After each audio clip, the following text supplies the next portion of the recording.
So in this lesson, we're going to look at acceleration in terms of kinematics.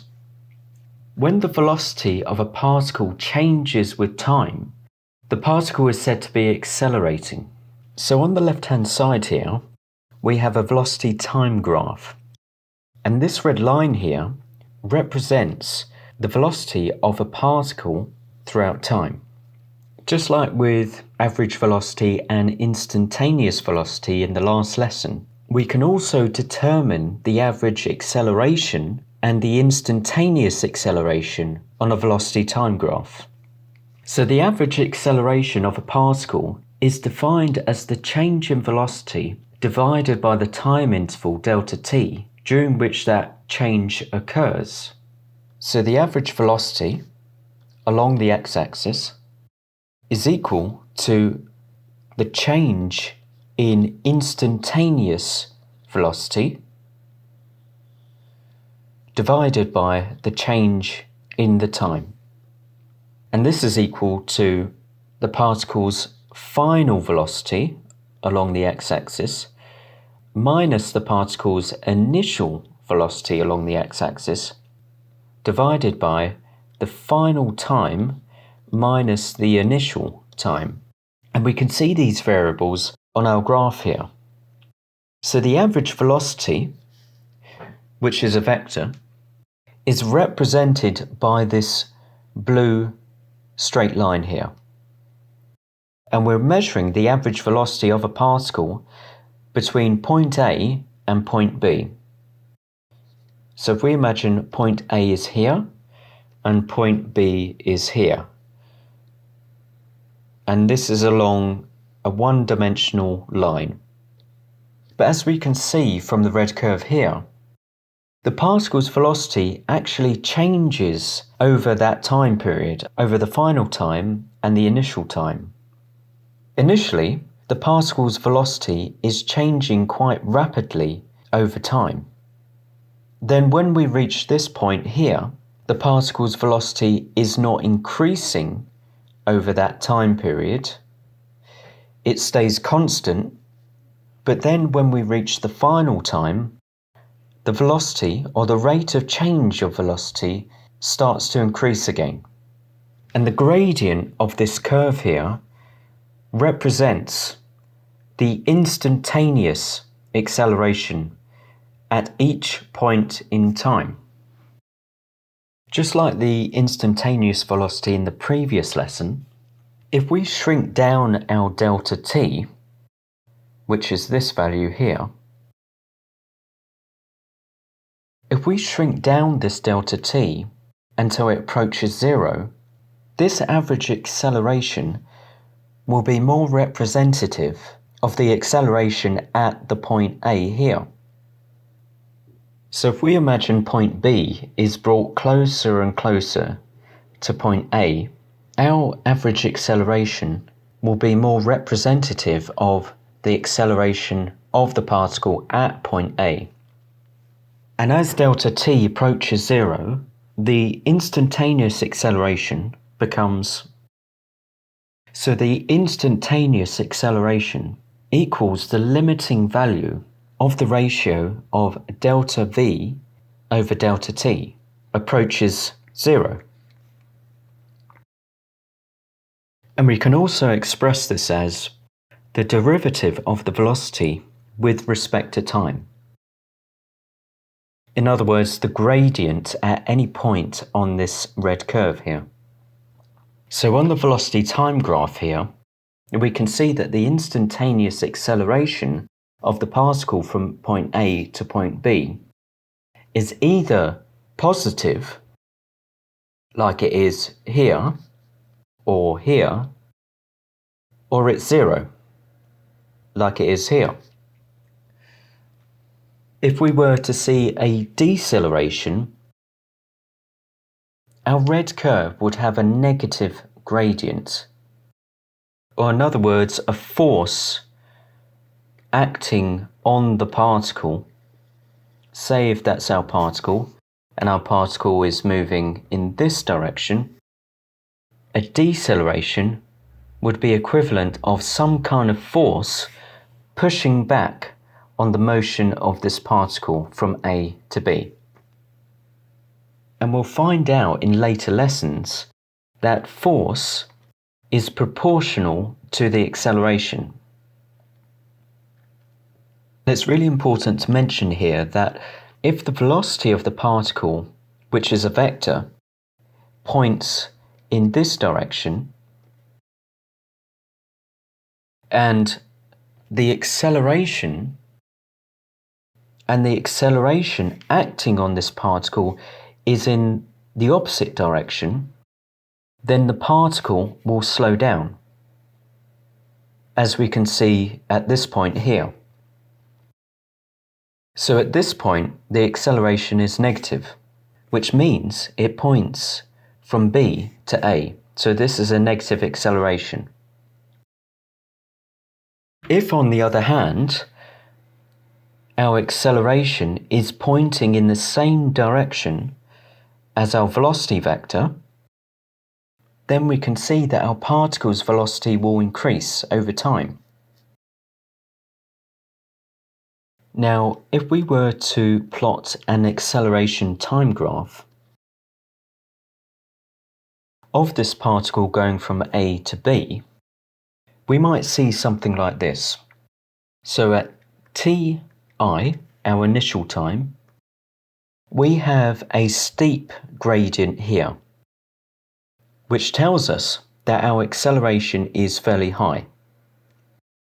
Then this gradient starts to reduce until the gradient is 0. So the gradient reduces like this until it reaches 0. Now for a short time it's 0, but then the gradient increases again. Therefore, the acceleration will also increase. So it looks something like this.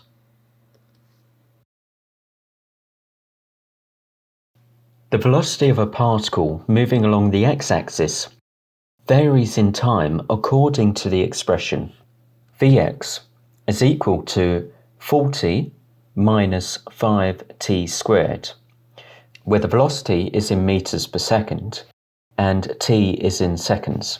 Find A, the average acceleration in the time interval t equals 0 to t equals 2.0 seconds, and B, determine the instantaneous acceleration at time 2 seconds.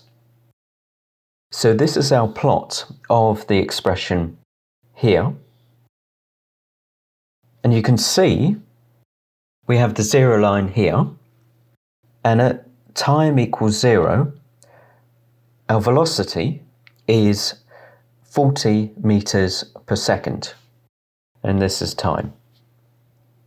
Our task is to find the average acceleration between 0 and 2 seconds. So in other words, we need to find the gradient of this line here, where this point is t final, and this point here is t initial. And we're going to make use of the average acceleration equation that we discussed previously, which is ax is equal to the final velocity of the particle minus the initial velocity of the particle over the difference in time, which is t final minus t initial. But in order to find the final and initial velocities, we're going to need to use this expression here and insert the specified times into this equation. So let's do that first. So our final particle velocity is going to be equal to 40 minus 5 times the final time here, which is 2 seconds. And that's going to be squared. So 2 squared is 4, times 5 is 20. 40 minus 20 is equal to 20 meters per second, which we can see from the graph here. So we can either read off the graph or we can do it mathematically. The initial velocity, which should be 40, is equal to 40 minus 5 times 0 squared. And it's 0 because the initial time is at 0 seconds here. And this equals 40 meters per second. So we've got our final velocity and our initial velocity. We also got our final time and initial time, or the difference between the two. So our average acceleration along the x-axis is equal to 20 minus 40 divided by 2. And we get a negative average acceleration of minus 10 meters per second. Now we get a negative acceleration because the acceleration is a vector and the slope is negative here. So what about part B? It says determine the instantaneous acceleration at time equals 2 seconds. So what it's asking us is, what is the acceleration of this particle at this point here? So we can use differentiation to work this out. So we defined our instantaneous acceleration to be ax is equal to the derivative of the velocity with respect to time. And as I've mentioned in a previous lesson, if we want to take the derivative with respect to time for this equation up here, we would do so for each component of this expression. So we've got, so Vx is equal to 40 t to the power of 0. And it's t to the power of 0 because that equals 1. So it's effectively saying, effectively what we're saying is 40 multiplied by 1, which is 40, minus 5t squared. So for each component here, we take the power and move it to the front, and then minus the power by 1. So we've got 0 times 40 t to the power of minus 1 minus 2 times 5 t squared minus 1.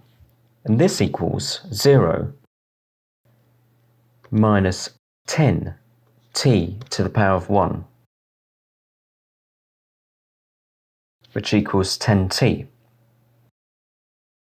So now with our instantaneous acceleration, we can insert the value of time equals 2 seconds into this expression here. So we get ax is equal to 10 minus 10 times 2, which equals minus 20 meters per second. And there's something really important I need to note here. Because this acceleration is negative and the velocity at this point is positive, we have a situation where we have a particle moving in the positive x direction with a positive velocity,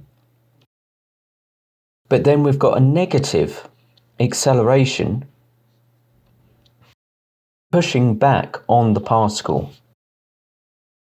So when you have a positive velocity with a negative acceleration working on that particle, the particle will slow down. And you can see this here. As we move forward in time, the particle's speed reduces. until we hit around 2.8 seconds, in which the particle's motion reverses because its velocity is negative. But we still have a negative acceleration working on this particle. So it causes the particle to speed up in the negative direction, and you can see this here. So at 4 seconds, the particle is moving at minus 40 meters per second, and it will continue to speed up.